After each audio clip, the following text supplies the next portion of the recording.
Hello friends, welcome back to my channel English with Menika. So आज मैं फिर से पॉजिटिव वर्ब्स लेकर आई हूँ, ठीक है। लेकिन अब जो हमारे पॉजिटिव वर्ब्स होंगे वो पैसिव वाले हैं। लास्ट हमने जितने भी पढ़े 3 4 5 वीडियो में वो सारे के सारे एक्टिव वाले थे, ठीक है। तो आज का जो हमारा वीडियो होगा, मतलब एक वीडियो में नहीं हो सकता है, आगे जितना भी वीडियो बनाऊँगी 3 4 जो भी बने वो सारा का सारा पैसिव वाले पॉजिटिव वर्ब्स होंगे, ठीक है। तो पैसिव वाले पॉजिटिव वर्ब्स, पहले हमें ये जान लेना चाहिए कि पॉजिटिव वर्ब्स क्या होते हैं, क्यों पढ़ना चाहिए, क्या रूल है। तो जान लेते हैं पॉजिटिव वर्ब्स हमें क्यों पढ़ना चाहिए। पॉजिटिव वर्ब्स कहने का मतलब जब हम किसी काम को खुद ना करके किसी और से करवाते हैं तो वहाँ हमें पॉजिटिव वर्ब्स की ज़रूरत पड़ती है, ठीक है। मान के चलिए एक सिंपल से एग्जांपल देते हो, जैसे आपको घर बनाना है, ठीक है।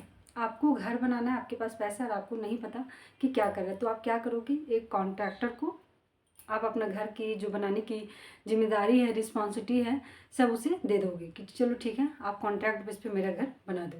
तो वो जो कॉन्ट्रैक्टर है वो घर तो आपका कॉन्ट्रैक्ट पे ले लिया, वो घर आप खुद नहीं बनाएगा, ठीक है। वो क्या करेगा, मजदूर हायर करेगा, ठीक है। और मजदूर लाएगा, उसके बाद वो घर बनाएगा। लेकिन जब वो मजदूर को मेंशन करेगा तब वो एक्टिव वाले सेंटेंस हो जाएंगे, ठीक है। लेकिन जब वो मजदूर को कॉन्ट्रैक्टर जो होता है मजदूर का मेंशन नहीं करेगा, मतलब कि उसको नहीं बताना है कि इसमें लेडीज़ वर्कर थे, जेंट्स वर्कर था या हम बच्चे से काम करवा रहे हैं, वो नहीं बताना है, तो वहाँ पैसिव वाले सेंटेंस बनते हैं, ठीक है। तो वैसी सिचुएशन में हमें पॉजिटिव वर्ब्स की ज़रूरत पड़ती है, ठीक है। तो आइए देखते हैं सबसे पहले इसके रूल्स क्या हैं, उसके बाद हम सेंटेंस में और भी ईजी से समझने की कोशिश करेंगे, ठीक है। तो पॉजिटिव वर्ब्स जो हमारे होते कितने हैं, मुख्य रूप से 5 हैं। Make, let, sorry get, have, let और हेल्प, 5 हैं। अब पांचों पॉजिटिव वर्ब्स का अलग अलग रूल्स नहीं बोल सकते हैं, अलग अलग तरीके से यूज होते हैं। रूल्स तो ऑलमोस्ट सिमिलर है, सिर्फ एक को छोड़कर मैक जो मेक है उसका रूल्स थोड़ा सा डिफरेंट है, ये नहीं बोलेंगे बहुत ज़्यादा, थोड़ा सा। अब बाकी बात सबका क्या सिचुएशन, किस सिचुएशन में हम सबको यूज करते हैं वो देख लीजिए। सिचुएशन क्या होगा, जब हम किसी को फोर्स करके काम करवाते हैं, ठीक है, वहाँ हमारा मेक का यूज होगा। जब हम किसी को कन्विंस करेंगे, कजोल करेंगे, है ना, तो वहाँ गेट होगा। हैव जब हम किसी के लिए किसी को काम के बदले में पेड करते हैं या फिर अपने जूनियर से करवाते हैं, वहाँ हम हैव का यूज करेंगे। लेट मीन्स होता है अलाउ करना, किसी को अलाउ कर रहे हैं वहाँ हम लेट का यूज करेंगे। और हेल्प मीन्स असिस्ट करना, तो वहाँ हम हेल्प का यूज करेंगे। तो आज तो हम जो आज का वीडियो है वो हमारा गेट पे फोकस होगा। मेक क्यों नहीं, क्योंकि मेक का रूल थोड़ा सा डिफरेंट है। अगर आप शुरू में ही थोड़ा सा टफ रूल देख लेंगे तो थोड़ी सी हो सकती है आपको घबराहट हो जाए, अदरवाइज घबराहट वाली बात नहीं, लेकिन थोड़ा सा ट्विस्ट है, इसीलिए आप जो जो इजी है उसे देख लीजिए, लास्ट में हम मेक को भी देखेंगे, ठीक है। तो पहला हमारा है गेट। अब गेट में हम क्या करते हैं, कन्विंस करते हैं, किसी भी काम के लिए कन्विंस करते हैं। तो सबसे पहले हम रूल देख लेते हैं। रूल क्या है, सबसे पहले जो हमारा सब्जेक्ट, ये सब्जेक्ट कौन है, कॉन्ट्रैक्टर जो काम को ले रहा है। उसके बाद हमारा हेल्पिंग वर्ब आएगा, उसके बाद गेट के अलग अलग फॉर्म है, गेट, गेट्स, गेटिंग, गॉट, ठीक है। अकॉर्डिंग टू टेंस ये चेंज हो जाएगा। उसके बाद हमारा ऑब्जेक्ट और फिर हमारा वर्ब का थर्ड फॉर्म। यहाँ हमें डूअर को नहीं मेंशन करना, ये जो सब्जेक्ट है ये डूअर नहीं है, ये काम जो करवाएगा उसके लिए आया है। जब भी हम पैसिव की बात करते हैं उसमें डूअर आता ही नहीं है, ठीक है, डूअर को मेंशन नहीं कर।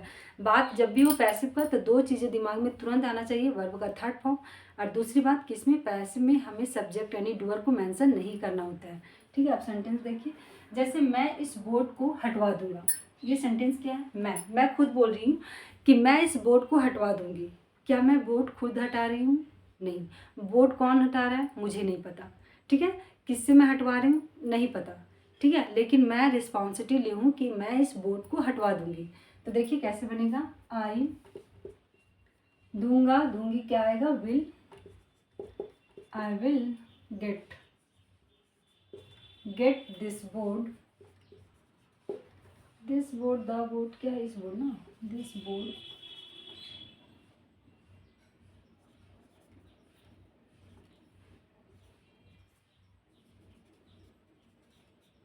रिमूव्ड, क्या आएगा, आई will get this board removed, ठीक है। मैं इस बोर्ड को हटवा दूंगी। अगला है मैंने पंखा साफ करवा दिया, मैंने पंखा साफ करवा दिया। क्या मैं पंखा खुद साफ की हूँ, बिल्कुल नहीं। मैं सिर्फ उसका काम करवाने की रिस्पॉन्सिबिलिटी लिया है, जिम्मेदारी लिया है, तो मैंने पंखा साफ करवा दिया है, करवा दिया। आई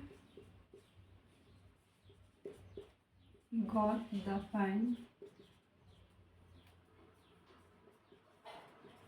क्लीन्ड।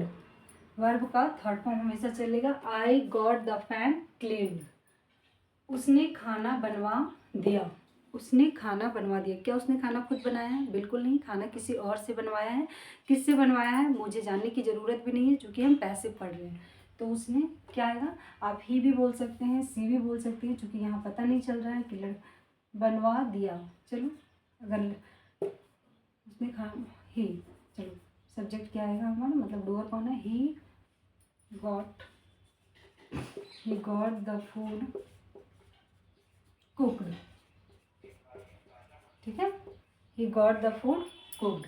मैं तुम्हें पिटवा दूंगी। अगला हमारा सेंटेंस है, मैं तुम्हें पिटवा दूंगी। इसका मतलब क्या है?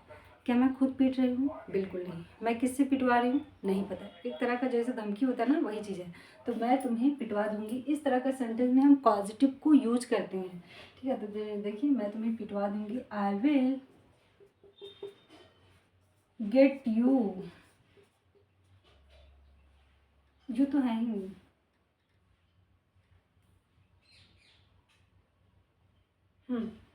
आई will get you beaten. I will get you beaten. मैं तुम्हें पिटवा दूंगी। किससे पिटवा रही हूँ वो चीज़ नहीं पता चल रहा है। रोहन रूम पेंट करवा रहा है। Rohan is getting the room painted.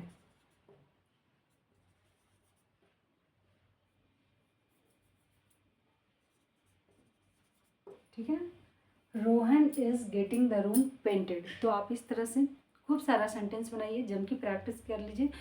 चूँकि सिर्फ रूल्स पढ़ लेने से नहीं आएंगे, जब तक आप until and unless you are not going to use in your daily life, it will be again problematic for you and you will easily get forget all the things, because rule is just not only for mugging. You have to use every single day, every situation, whenever you get a chance, use causative. That time you can use easily. So thank you so much guys for watching this video. Hope you like. If you find any mistake, then you can write in comment box. Thank you so much.